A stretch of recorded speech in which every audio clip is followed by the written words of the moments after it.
ತಂಡದಲ್ಲಿ 22 ಕನ್ನಡಿಗರ ಪೈಕಿ 9 ಮಂದಿ ದುರ್ಮರಣ ಹೊಂದಿದ್ದಾರೆ. ಈ ಕುರಿತು ಒಂದು ಬ್ರೇಕಿಂಗ್ ನ್ಯೂಸ್.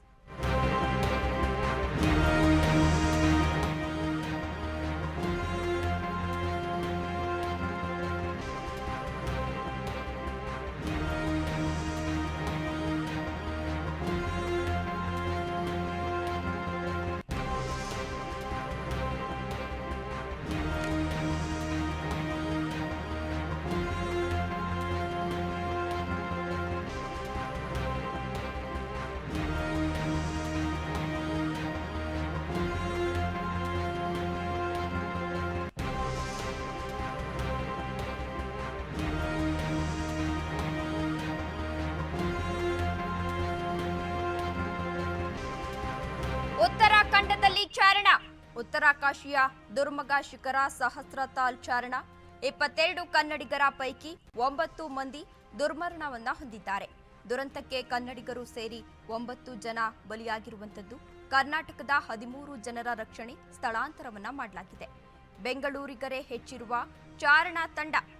ಹವಾಮಾನ ವೈಪರೀತ್ಯದಿಂದಾಗಿ ಹಿಮದಲ್ಲಿ ತಂಡ ಸಿಲುಕಿರುವಂತದ್ದು. ಉತ್ತರಾಖಂಡದಲ್ಲಿ ಚಾರಣ. ಉತ್ತರಾಕಾಶಿಯ ದುರ್ಗಮ ಶಿಖರ ಸಹಸ್ರತಾಲ್ ಚಾರಣ. 22 ಕನ್ನಡಿಗರ ಪೈಕಿ 9 ಮಂದಿ ದುರ್ಮರಣ ಹೊಂದಿರುವಂತದ್ದು. ದುರಂತಕ್ಕೆ ಕನ್ನಡಿಗರು ಸೇರಿ 9 ಜನ ಬಲಿಯಾಗಿದ್ದಾರೆ.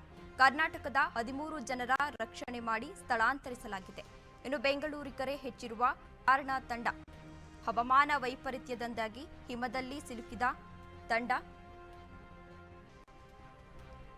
ಉತ್ತರಾಖಂಡದ ಉತ್ತರಾಕಾಶಿಯ ದುರ್ಗಮ ಶಿಖರ ಸಹಸ್ರತಾಲ್ಗೆ ಚಾರಣಕ್ಕೆ ತೆರಳಿದ 22 ಕನ್ನಡಿಗರ ಪೈಕಿ 9 ಮಂದಿ ಹಿಮದಲ್ಲಿ ಸಿಕ್ಕಿಬಿದ್ದು ಮೃತಪಟ್ಟಿದ್ದಾರೆ.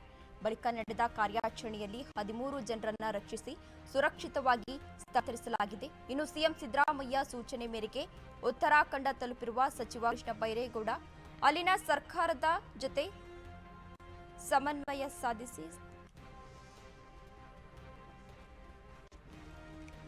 ಇಂದು ನಾಡಿನೆಲ್ಲೆಡೆ ಶನಿ ಮಹಾತ್ಮ ಆಚರಣೆ ಹಿನ್ನೆಲೆ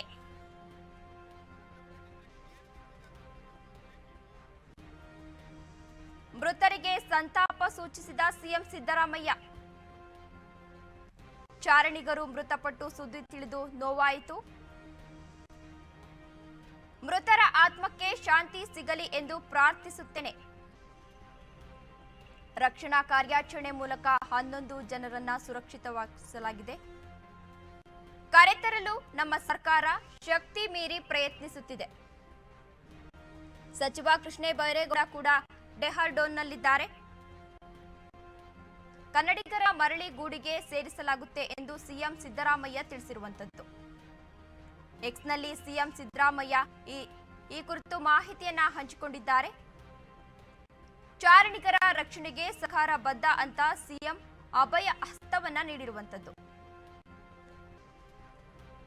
ಉತ್ತರಾಖಂಡ್ನಲ್ಲಿ ಚಾರಣಿಗರ ಸಂಕಷ್ಟ. ಮೃತರಿಗೆ ಸಂತಾಪ ಸೂಚಿಸಿದ ಸಿಎಂ ಸಿದ್ದರಾಮಯ್ಯ. ಚಾರಣಿಗರು ಮೃತಪಟ್ಟ ಸುದ್ದಿ ತಿಳಿದು ನೋವಾಯಿತು ಎಂದು ಸಿಎಂ ಸಿದ್ದರಾಮಯ್ಯ ತಿಳಿಸಿರುವಂತದ್ದು. ಮೃತರ ಆತ್ಮಕ್ಕೆ ಶಾಂತಿ ಸಿಗಲಿ ಎಂದು ಪ್ರಾರ್ಥಿಸುತ್ತೇನೆ. ರಕ್ಷಣಾ ಕಾರ್ಯಾಚರಣೆ ಮೂಲಕ 11 ಜನರನ್ನ ಸುರಕ್ಷಿತವಾಗಿ ತಲುಪಿಸಲಾಗಿದೆ.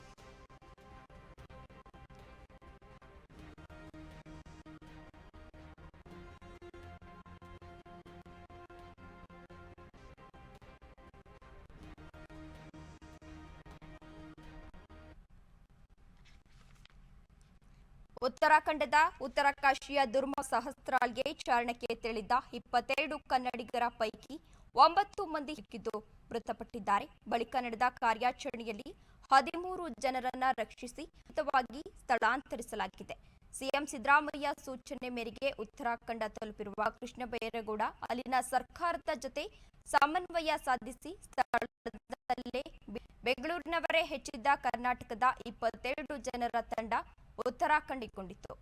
ಅಪಾಯಕಾರಿ ಸಹಸ್ರತಾಲ್ ಪ್ರಯಾಣಿಸುವ ವೇಳೆ ಹವಾಮಾನ ವೈಪರೀತ್ಯದಿಂದ ಹಿಮದ ನಡುವೆ ಸಿಲುಕಿರುವಂತದ್ದು.